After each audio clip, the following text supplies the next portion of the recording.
Capítulo 3. Persecuciones contra los cristianos en Persia. Habiéndose esparcido el evangelio por Persia, los sacerdotes paganos, que adoraban al sol, se alarmaron en gran manera, y temiendo la pérdida de aquella influencia que hasta entonces habían mantenido sobre las mentes y las posesiones de las gentes, por ello, consideraron conveniente quejarse ante el emperador de que los cristianos eran enemigos del Estado y que mantenían una correspondencia traicionera con los romanos, los grandes enemigos de Persia. El emperador Sapores, de natural adverso al cristianismo, creyó con facilidad lo que se le decía en contra de los cristianos y dio orden de que fueran perseguidos por todas las partes de su imperio. Debido a este edicto, muchas personas de eminencia en la iglesia y en el Estado cayeron mártires de la ignorancia y ferocidad de los paganos. Constantino el Grande, informado de las persecuciones en Persia, escribió una larga carta al monarca persa en la que le narraba la venganza que había caído sobre los perseguidores y el gran éxito que habían gozado los que se habían detenido de perseguir a los cristianos. Refiriéndose a sus victorias sobre emperadores rivales de su propia época, le dijo: «Sometí a estos solo gracias a mi fe en Cristo. Por ello, Dios fue mi ayudador, dándome la victoria en la batalla y haciéndome triunfar sobre mis enemigos. Del mismo modo, me ha ensanchado los límites del Imperio Romano, de modo que se extiende desde el Océano Occidental hasta casi los confines del Oriente. Y por esos dominios ni he ofrecido sacrificios a las antiguas deidades, ni he empleado encantamientos ni adivinaciones. Solo he ofrecido oraciones al Dios omnipotente y he seguido la cruz de Cristo. Y me regocijaría si el trono de Persia hallara también gloria, abrazando a los cristianos. De modo que tú conmigo y ellos contigo podamos gozar de toda dicha». Como consecuencia de esta apelación, la persecución acabó por entonces, pero se renovó en años posteriores cuando otro rey accedió al trono de Persia. Persecuciones bajo los herejes arrianos. El autor de la herejía arriana fue Arrio, natural de Libia y sacerdote de Alejandría, que en el 318 después de Cristo comenzó a hacer públicos sus errores. Fue condenado por un concilio de obispos libios y egipcios, y aquella sentencia fue confirmada por el concilio de Nicea en el 325 después de Cristo. Después de la muerte de Constantino el Grande, los arrianos hallaron medios para hacerse con el favor del emperador Constantino, su hijo y su sucesor en Oriente. Y así se suscitó una persecución contra los obispos y el clero ortodoxos. El célebre Anastasio y otros obispos fueron desterrados y sus sedes llenadas con arrianos. En Egipto y Libia, 30 obispos fueron martirizados y muchos otros cristianos fueron cruelmente atormentados. Y en el 386 después de Cristo, Jorge, obispo arriano de Alejandría, con la autoridad del emperador, comenzó una persecución en aquella ciudad y sus alrededores, empleándose con una dureza de lo más infernal. Fue ayudado en su diabólica malicia por Catofonio, gobernador de Egipto, Sebastián, general de las fuerzas egipcias, Faustino, el tesorero, y Heraclio, un oficial romano. Las persecuciones se endurecieron de tal forma que el clero fue empujado fuera de Alejandría. Sus iglesias fueron cerradas y las crueldades practicadas por los herejes arrianos fueron tan grandes como las que habían sido practicadas por los idólatras paganos. Si alguien acusado de ser cristiano se daba a la fuga, toda su familia era muerta y sus bienes confiscados. Persecución bajo Julián el Apóstata. Este emperador era hijo de Julio Constancio y sobrino de Constantino el Grande. Estudió las bases de la gramática bajo la inspección de Mardonio, un eunuco pagano de Constantinopla. Su padre le envió algún tiempo después a Nicomedia para que fuera instruido en la religión cristiana por el obispo Eusebio, su pariente. Pero sus principios estaban corrompidos por las perniciosas enseñanzas de Esebolio, el retólico, y del mago Máximo. Al morir Constantino en el año 361, Julián le sucedió y tan pronto llegó a la dignidad imperial, renunció al cristianismo y abrazó el paganismo. durante algunos años había caído en general desfavor. Aunque restauró el culto idólatra, no emitió ningún edicto público contra el cristianismo. Llamó de nuevo a todos los paganos desterrados, permitió el libre ejercicio de la religión a todas las sectas, pero privó a todos los cristianos de cargos en la corte, en la magistratura o en el ejército. Era casto, templado, vigilante, laborioso y piadoso, pero prohibió a todos los cristianos mantener escuelas o seminarios públicos de enseñanza, privando a todo el clero cristiano de los privilegios que les había concedido Constantino el Grande. El obispo Basilio se hizo famoso al principio por su oposición al arrianismo, lo que atrajo sobre él la venganza del obispo arriano de Constantinopla. De la misma manera, se opuso al paganismo. En vano, los agentes del emperador trataron de influir sobre Basilio mediante promesas, amenazas y potros. Se mantuvo firme en la fe y fue dejado en la cárcel para que padeciera otros sufrimientos cuando el emperador llegó accidentalmente a Ancira. Julián decidió interrogarle él mismo, y cuando aquel santo varón fue hecho compadecer ante él, hizo todo lo posible para disuadirle de que perseverara en la fe. Basilio, sin embargo, no solo se mantuvo tan firme como siempre, sino que con espíritu profético predijo la muerte del emperador y que sería atormentado en la otra vida. Encolerizado por lo que había oído, Julián ordenó que el cuerpo de Basilio fuera desgarrado cada día en 7 diferentes partes hasta que su piel y carne quedaran totalmente destrozados. Esta inhumana sentencia fue ejecutada con rigor y el mártir expiró bajo su dureza el 28 de junio del 362 después de Cristo. Donato, obispo de Arezzo, e Hilarino, un eremita, sufrieron alrededor del mismo tiempo. Asimismo, Gordiano, un magistrado romano, Artemio, comandante en jefe de las fuerzas romanas en Egipto, fue privado de su mano por ser cristiano. Luego le fueron confiscados sus bienes y finalmente fue decapitado. Esta persecución persistió de manera terrible durante el final del 363. Sin embargo, debido a que muchos detalles no nos han sido transmitidos, será necesario señalar en general que en Palestina muchos fueron quemados vivos, otros fueron arrastrados por los pies por las calles, desnudos hasta expirar, algunos fueron hervidos hasta morir, muchos apedreados y grandes números de ellos apaleados en la cabeza con garrotes hasta derramarles los sesos. En Alejandría fueron innumerables los mártires que sufrieron por la espada, el fuego, la crucifixión y la lapidación. En Aretusa varios fueron destripados y poniendo maíz en sus vientres fueron entregados a los cerdos, los cuales, al devorar el grano, también devoraban las entrañas de los mártires. En Tracia, Emiliano fue quemado en la hoguera y Domicio asesinado en una cueva a la que había huido para ocultarse. El emperador, Julián el Apóstata, murió de una herida recibida en su expedición contra Persia en el 363 después de Cristo, y mientras expiraba, lanzó las más horrendas blasfemias. Fue sucedido por Joviano, que restauró la paz de la iglesia. Después de la muerte de Joviano, Valentiniano sucedió en el imperio, asociándose a Valente, que tenía el mando del oriente y que era arriano y con una disposición implacable y perseguidora. La persecución de los cristianos por los godos y los vándalos. Habiendo muchos godos escitas abrazando el cristianismo, para la época de Constantino el Grande, la luz del evangelio se extendió de manera considerable en Escitia, aunque los 2 reyes que gobernaban aquel país, así como la mayoría del pueblo, seguían siendo paganos. Fritegem, rey de los visigodos, era aliado de los romanos, pero Atanarico, rey de los ostrogodos, estaba en guerra contra ellos. Los cristianos vivían sin molestias en el reino del primero, pero el segundo, que había sido vencido por los romanos, lanzó su venganza contra sus súbditos cristianos, comenzando sus demandas paganas en el 370. Los godos eran de religión arriana y se llamaban cristianos. Por ello, destruyeron todas las estatuas y templos de los dioses paganos, pero no hicieron daño a las iglesias cristianas ortodoxas. Alarico tenía todas las cualidades de un gran general.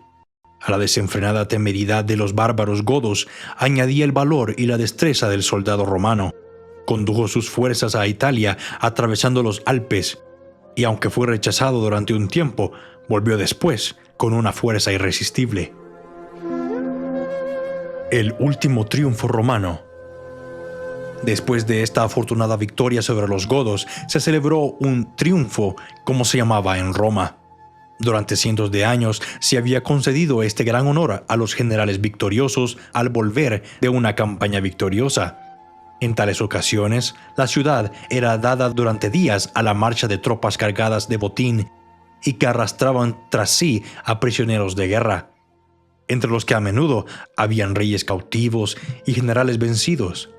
Este iba a ser el último triunfo romano, porque se celebraba la última victoria romana. Aunque había sido ganada por Estilico, el general, fue el emperador niño Honorio quien se agorró el triunfo, entrando en Roma en el carro de la victoria y conduciendo hasta el Capitolio entre el clamor del populacho. Después, como se solía en tales ocasiones, hubo combates sangrientos en el Coliseo, donde gladiadores, armados con espadas y lanzas, luchaban tan furiosamente como si estuvieran en el campo de batalla. La primera parte del sangriento espectáculo había terminado. Los cuerpos de los muertos habían sido arrastrados fuera con garfios, y la arena enrojecida había sido cubierta con una capa nueva, limpia. Después de esto, se abrieron los portones en la pared en la arena y salieron un número de hombres altos, apuestos, en la flor de su juventud y fuerza. Algunos llevaban espadas, otros tridentes y redes. Dieron una vuelta alrededor de la pared y, deteniéndose delante del emperador, levantaron sus armas extendiendo el brazo y con una sola voz lanzaron su saludo. «Ave César, los que van a morir te saludan». Se emprendieron los combates. Los gladiadores con redes trataban de atrapar a los que tenían espadas, y cuando ello sucedía, daban muerte implacables a sus antagonistas con el tridente. Cuando un gladiador había herido a su adversario y lo tenía yaciente imponente a sus pies, miraba a los anhelantes rostros de los espectadores y gritaba: «¡Lo tiene!», y esperaba el capricho de los espectadores para matar o dejar su vida. Si los espectadores le extendían la mano con el pulgar hacia arriba, el vencido era sacado de allí para que se recuperara, si era posible, de sus heridas. Pero si se daba la fatal señal de pulgar abajo, el vencido debía ser muerto. Y si éste mostraba mala disposición al presentar su cuello para el golpe de gracia, se gritaba con escarnio desde las galerías: «¡Recibe el hierro!». Personas privilegiadas de entre la audiencia incluso descendían a la arena para poder contemplar mejor los estertores de alguna víctima inusualmente valiente antes de que su cuerpo fuera arrastrado hacia la puerta de los muertos. El espectáculo proseguía, muchos habían sido muertos y el populacho, excitado hasta lo sumo por el valor desesperado de los que seguían luchando, gritaban sus vítores. Pero de repente hubo una interrupción. Una figura vestida rudamente apareció por un momento entre la audiencia, y cuando saltó atrevidamente a la arena se vio que era un hombre de aspecto rudo pero impresionante. Con la cabeza descubierta y con el rostro tostado por el sol, sin dudarlo un momento, se dirigió a dos gladiadores enzarzados en una lucha de vida o muerte, y poniendo las manos encima de uno de ellos, lo reprendió duramente por derramar sangre inocente. Y luego, volviéndose hasta los miles de rostros airados que le miraban, se dirigió a ellos con una voz solemne y grave que resonó a través del profundo recinto. Estas fueron sus palabras: «No correspondáis la misericordia de Dios al alejar de vosotros las espadas de vuestros enemigos, asesinándolos unos a otros». Unos enfurecidos clamores y gritos pronto ahogaron su voz. «Este no es un sitio para predicar. Las antiguas costumbres de Roma deben ser observadas. Adelante, gladiadores». Echando al extraño a un lado, los gladiadores se habrían atacado otra vez, pero el hombre se mantuvo en medio, apartándolos y tratando en vano de hacerse oír.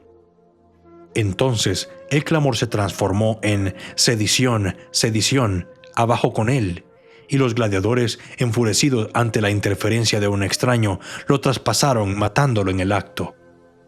También le cayeron encima de parte del furioso público piedras u otros objetos arrojadizos que hubieran a mano, y así murió en medio de la arena. Su hábito mostraba que era uno de los eremitas que se entregaban a una vida santa de oración y abnegación, y que eran reverenciados incluso por los irreflexivos romanos tan amantes de los combates. Los pocos que le conocían dijeron cómo había venido de los desiertos de Asia en peregrinación para visitar las iglesias y guardar la Navidad en Roma. Sabían que era un hombre santo y que su nombre era Telémaco, nada más. Su espíritu se había movido ante el espectáculo de los miles que se congregaban para ver cómo unos hombres se mataban entre sí, y en su celo sencillo había tratado de convencerlos de la crueldad y la maldad de su conducta. Murió, pero no en vano. Su obra quedó cumplida en el momento en que fue abatido, porque el choque de tal muerte delante de los ojos movió los corazones de la gente. Vieron el aspecto repugnante del vicio favorito al que se habían entregado, y desde el día en que Telémaco cayó muerto en el Coliseo, jamás volvió a celebrarse allí ningún combate de gladiadores. Persecuciones desde alrededor de mediados del siglo V hasta el final del siglo VII. Proterio fue constituido sacerdote por Cirilo, obispo de Alejandría, que estaba bien familiarizado con sus virtudes antes de designarlo para predicar. A la muerte de Cirilo, la sede de Alejandría estaba ocupada por Díscoro, un inveterado enemigo de la memoria y familia de su predecesor. Condenado por el concilio de Calcedonia por haber abrazado los errores de Eútico, fue depuesto y Proterio fue escogido para llenar la sede vacante con la aprobación del emperador. Esto ocasionó una peligrosa insurrección porque la ciudad de Alejandría estaba dividida en dos fracciones, una que defendía la causa del anterior prelado, la otra del nuevo. En uno de los motines, los eutequianos decidieron lanzar su venganza contra Proterio, que huyó a la iglesia buscando refugio. Pero en el Viernes Santo del 457 d.C., una gran multitud de ellos se precipitaron dentro de la iglesia y asesinaron bárbaramente al prelado, arrastrando luego el cuerpo por las calles, arrojándole insultos, quemándolo y esparciendo las cenizas por el aire. Hermenegildo, un príncipe godo, fue el hijo mayor de Leovigildo, rey de los godos, en España. Este príncipe era originalmente arriano. Fue convertido a la fe ortodoxa por medio de su esposa Igonda. Cuando el rey supo que su hijo había cambiado su posición religiosa, le privó de su puesto en Sevilla, donde era gobernador, y amenazó con matarlo si no renunciaba a la fe que había abrazado. El príncipe, para impedir que su padre cumpliera sus amenazas, comenzó a adoptar una posición defensiva, y muchos de los de persuasión ortodoxa en España se declararon a su favor. El rey, exasperado ante este acto de rebeldía, comenzó a castigar a todos los cristianos ortodoxos que sus tropas podían apresar. Y así se desencadenó una persecución muy severa. Él mismo emprendió la marcha contra su hijo, a la cabeza de un ejército muy poderoso. El príncipe se refugió en Sevilla, de la que huyó luego, y fue finalmente asediado y apresado en Asieta. Cargado de cadenas, fue enviado a Sevilla, y al rehusar de la fiesta de la Pascua, y al rehusar en la fiesta de la Pascua recibir la Eucaristía de manos del obispo arriano, el encolerizado rey ordenó a sus guardas que despedazaran al príncipe, lo que cumplieron a rajatabla el 13 de abril de 586 d.C. Martín, obispo de Roma, nació en Todi, Italia. Tenía una natural inclinación hacia la virtud, y sus padres le procuraron una educación admirable. Se opuso a los herejes llamados monotelitas, que eran protegidos por el emperador Heraclio. Martín fue condenado en Constantinopla, donde se vio expuesto en los lugares más públicos a la mofa del pueblo, siéndole arrancadas todas las marcas de distinción episcopal y tratado con el mayor escarnio y severidad. Después de yacer algunos meses en la cárcel, Martín fue enviado a una isla a cierta distancia y allí despedazado en el 655 d.C. Juan, obispo de Bérgamo, en Lombardía, era un hombre erudito y un buen cristiano. Ejerció todos los esfuerzos posibles para limpiar la iglesia de los errores del arrianismo, y uniéndose en esta santa obra con Juan, obispo de Milán, tuvo gran éxito contra los herejes, por causa de lo cual fue asesinado el 11 de julio del 686 d.C. Kilian nació en Irlanda y recibió de sus padres una educación piadosa y cristiana. Obtuvo la licencia del romano pontífice para predicar a los paganos en Franconia, en Alemania. En Wurtemberg convirtió al gobernador Gosberto, cuyo ejemplo siguieron la mayor parte del pueblo durante los 2 años siguientes. Persuadiendo a Gosberto que su matrimonio con la viuda de su hermano era pecaminoso, esta hizo que le decapitaran en el año 689 después de Cristo.